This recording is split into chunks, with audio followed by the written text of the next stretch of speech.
നിങ്ങളുടെ favourite shows ഇനി ഒരിക്കലും മിസ്സാവില്ല. ഇപ്പോൾ C5 കാണും നിങ്ങളുടെ ഫേവറേറ്റ് ഷോ തികച്ചും സൗജന്യമായി. നിനക്കെന്താ അവളെ പേടിയാണോ ജാസ്മിൻ? എനിക്ക് അവളെ പേടിയൊന്നുമില്ല.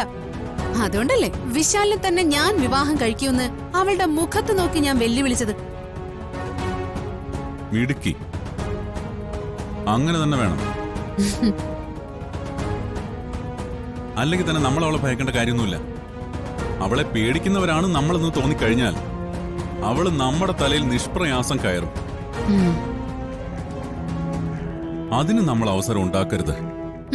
എന്റെ പൊന്നങ്കിളെ, ജാസ്മിനെ അവൾക്ക് ശരിക്കും അറിയാഞ്ഞിട്ടാ. അവളുടെ ഈ ബ്ലാക്ക് മാജിക്കിലൊന്നും ഞാൻ പേടിക്കൊന്നുമില്ല. എന്തോന്ന് ബ്ലാക്ക് മാജിക്? അതൊക്കെ അവളുടെ വെറും അടവല്ലേ. ഇവിടെയുള്ളവരുടെ കണ്ണിൽ പൊടിയിടാനുള്ള അവളുടെ അഭ്യാസം. ഇനി അധിക ദിവസം അവളുടെ അഭ്യാസമൊന്നും നമുക്ക് കാണേണ്ടി വരില്ലല്ലോ ചേച്ചി. ജാസ്മിന്റെ കല്യാണം കഴിയുന്നതോടെ പാർവതിയുടെ ചാപ്റ്റർ ക്ലോസ് ആവല്ലേ. ഇവളുടെ വിവാഹം കഴിഞ്ഞ പിന്നെ പാർവതിക്ക് ഇവിടെ എന്താ സ്ഥാനം? പിന്നെ ഈ കുടുംബമായിട്ട് അവക്കെന്താ ബന്ധം? പുകഞ്ഞ കൊള്ളി പുറത്തെന്ന് പറയുന്ന പോലെ പിന്നെ അവളുടെ സ്ഥാനം ഈ മതിൽക്കെട്ടിന് പുറത്താവില്ലേ? അതിനെന്താ സംശയം? പാർവതിയെ നമ്മൾ അടിച്ചിറക്കി ഇവിടെ പുണ്യാഹം തളിക്കും. പിന്നെ ഇവിടുത്തെ മരുമകള് ഇവളാ, ഈ നിൽക്കുന്ന ജാസ്മിൻ.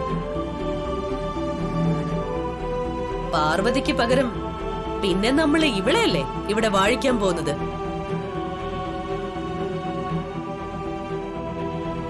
എന്റെ ഭാവികാല മരുമോളെ, വിശാലിന്റെ ഭാര്യയായി ഇവിടേക്ക് വലത് കാലെടുത്ത് വെച്ച് കയറാൻ നീ തയ്യാറെടുത്തിരുന്നോ? ഈ ഇരിപ്പ് തുടങ്ങിയിട്ട് കുറെ കാലമായി. ഇപ്രാവശ്യെങ്കിലും നമ്മുടെ പ്ലാൻ നടക്കുമല്ലോ അല്ലേ? ജാസ്മിൻ, അതിന് യാതൊരു സംശയം വേണ്ട. ഇത്തവണ ഞാനും ചേച്ചിയും വെൽ പ്ലാൻഡാ. നിങ്ങളുടെ പ്ലാൻ എന്താണെന്ന് നിങ്ങൾ ഇതുവരെ എന്നോട് പറഞ്ഞിട്ടില്ല. അതാ എന്റെ ഒരു ടെൻഷൻ.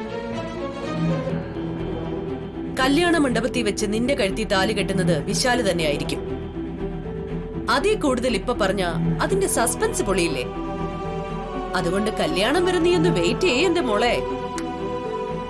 എങ്ങനെയായാലും വിശാലും ഞാനും തമ്മിലുള്ള വിവാഹം നടന്നാ മതി.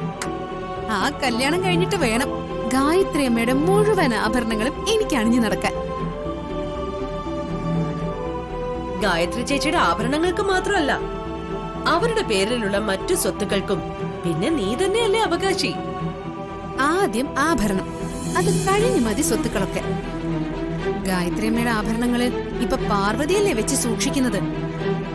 അത് കണ്ടിട്ട് എനിക്കിങ്ങ് സഹിക്കുന്നില്ല ആന്റി. അതാണോ വലിയ കാര്യം? എന്നാ ആഭരണത്തിന് വേണ്ടി നീ കല്യാണം വരെ കാത്തിരിക്കുകയൊന്നും വേണ്ട. അത് അടിയന്തരമായിട്ട് തന്നെ പാർവതിയുടെ കയ്യിൽ നിന്ന് നിനക്ക് ഞാൻ മേടിച്ചു തരാം. ആന്റി എന്ത് ചെയ്യാൻ പോകുന്നു? ഡൗൺലോഡ് ചെയ്യൂ C5 ആപ്പ്. കാണൂ എല്ലാ എപ്പിസോഡുകളും സൗജന്യമായി.